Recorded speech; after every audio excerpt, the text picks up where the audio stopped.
Yang pertama adalah pengertian pembangunan ekonomi. Pembangunan ekonomi ialah suatu proses kenaikan pendapatan total dan pendapatan per kapita dengan memperhitungkan adanya pertambahan penduduk yang disertai dengan perubahan fundamental dalam struktur ekonomi suatu negara dan pemerataan pendapatan bagi penduduk suatu negara. Pembangunan ekonomi ini bergantung dari pertumbuhan ekonomi atau economic growth, yang dimana pembangunan ekonomi mendorong dalam tumbuhnya ekonomi dan sebaliknya pula, ekonomi memperlancar dalam proses pembangunan ekonomi. Pengertian pembangunan ekonomi menurut para ahli. Yang pertama adalah Friedrich List. Friedrich List adalah seorang yang menganut paham laissez-faire. Menurutnya, perkembangan ekonomi hanya terjadi apabila dalam masyarakat terdapat kebebasan dalam organisasi politik dan perseorangan. Friedrich List menyusun tahap-tahap perkembangan ekonomi yang dimulai dari tahap primitif, berternak, pertanian, industri, pengolahan, akhirnya pertanian, industri, pengolahan, dan perdagangan. Yang kedua, Bruno Hildebrand. Hildebrand lebih condong pada pengalaman-pengalaman yang terdapat di negara Inggris. Ia mengatakan bahwa perkembangan masyarakat atau ekonomi bukan dilihat dari sifat-sifat produksi atau konsumsinya, tetapi lebih pada metode distribusi yang digunakan. Karena itu dikemukakan adanya 3 sistem distribusi, yaitu yang pertama perekonomian barter, yang kedua perekonomian uang, yang ketiga perekonomian kredit. Yang ketiga ada Karl Bacher. Ia mencoba mensintesiskan pendapat List dan Hildebrand. Perkembangan ekonomi menurutnya adalah melalui 3 tingkat, yaitu yang pertama produksi untuk kebutuhan sendiri, yang kedua perekonomian kota saat pertukaran sudah meluas, dan yang ketiga perekonomian nasional saat peranan pedagang-pedagang tampak makin penting. Jadi barang-barang itu diproduksi di pasar. Ada selanjutnya yaitu faktor-faktor yang mempengaruhi pembangunan ekonomi. Yang pertama, ketersediaan sumber daya alam. Yang kedua, ketersediaan barang modal atau modal dan peralatan fisik. Yang ketiga, sistem organisasi yang digunakan. Yang keempat, tingkat perkembangan teknologi.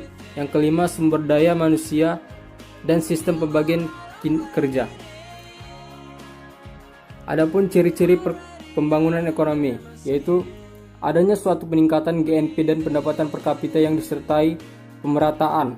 Yang kedua, terjadinya suatu perubahan struktur ekonomi. Baik, yang selanjutnya ada tujuan pembangunan ekonomi.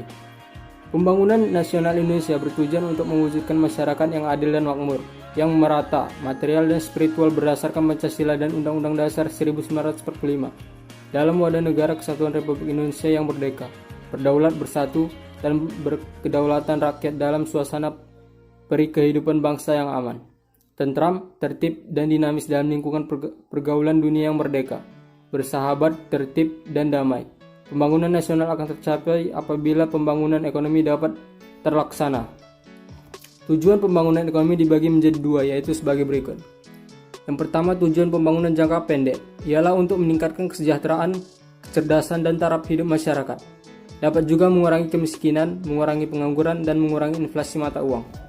Yang kedua, tujuan pembangunan jangka panjang yaitu untuk mewujudkan masyarakat yang makmur dan adil yang merata, serta secara material dan spiritual berdasarkan dengan nilai-nilai Pancasila. Baik, saya akan melanjutkan slide selanjutnya, yaitu D. Manfaat pembangunan ekonomi. Yang pertama, kekayaan negara dan masyarakat akan meningkat. Yang kedua, masyarakat memiliki kesempatan untuk mengadakan pilihan, baik untuk mengkonsumsi atau memproduksi. Yang ketiga, memberikan kemampuan yang lebih besar kepada manusia untuk menguasai alam dan dapat mempertinggi kebebasan manusia untuk melakukan berbagai tindakan. Yang keempat, diperoleh suatu tambahan kebebasan untuk memilih kesenangan yang lebih luas, mengurangi kesenjangan sosial. Baik, di sini saya akan melanjutkan materi selanjutnya, yaitu E. Dampak positif pembangunan ekonomi. Yang pertama yaitu melalui pembangunan ekonomi, pelaksanaan suatu kegiatan perekonomian akan berjalan lebih lancar dan dapat mempercepat suatu proses pertumbuhan ekonomi. Yang kedua, adanya pembangunan ekonomi dimungkinkan terciptanya suatu lapangan pekerjaan yang dibutuhkan oleh masyarakat sehingga akan mengurangi pengangguran. Yang ketiga yaitu terciptanya lapangan pekerjaan dari pembangunan ekonomi secara langsung memperbaiki sebuah tingkat pendapatan nasional. Yang keempat, melalui pembangunan ekonomi dimungkinkan adanya suatu perubahan struktur perekonomian dari struktur ekonomi agraris menjadi struktur ekonomi industri, sehingga suatu kegiatan ekonomi yang dilaksanakan oleh negara akan menjadi semakin beragam dan juga dinamis. Slide selanjutnya yaitu F, dampak negatif pembangunan ekonomi. Yang pertama, adanya pembangunan ekonomi yang tidak terencana dengan baik sehingga menyebabkan adanya kerusakan lingkungan hidup. Yang kedua, industrialisasi menyebabkan berkurangnya lahan pertanian, tersingkirnya atau hilangnya habitat alam, baik itu alam hayati atau hewani. Yang ketiga, terjadinya pencemaran air, udara, dan tanah dari ketidakdisiplinannya manusia. Baik, saya akan melanjutkan slide selanjutnya, yaitu G. Pengertian pertumbuhan ekonomi.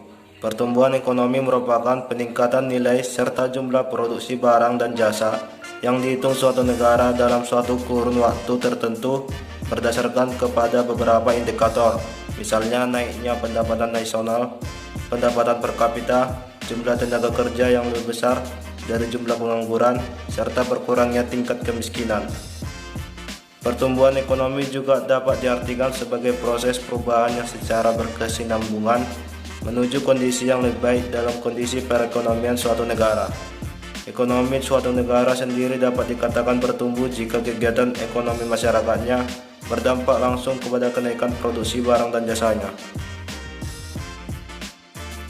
Baik, selanjutnya saya akan menjelaskan tentang teori pertumbuhan ekonomi. Di sini ada 3 jenis tentang teori pertumbuhan ekonomi.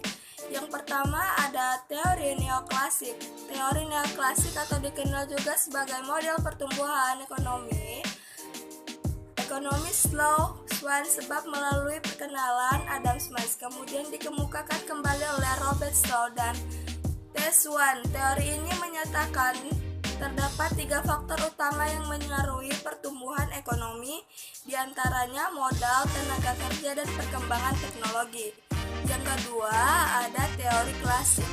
Teori klasik telah berkembang melalui abad ke-18. Pencetusnya adalah tokoh terkemuka yang bernama Adam Smith yang menyatakan bahwa perekonomian penduduk dalam suatu negara akan meraih titik tertingginya saat menggunakan sistem liberal yang berdiri dari 2 urusan utama, yaitu pertumbuhan penduduk dan outputnya.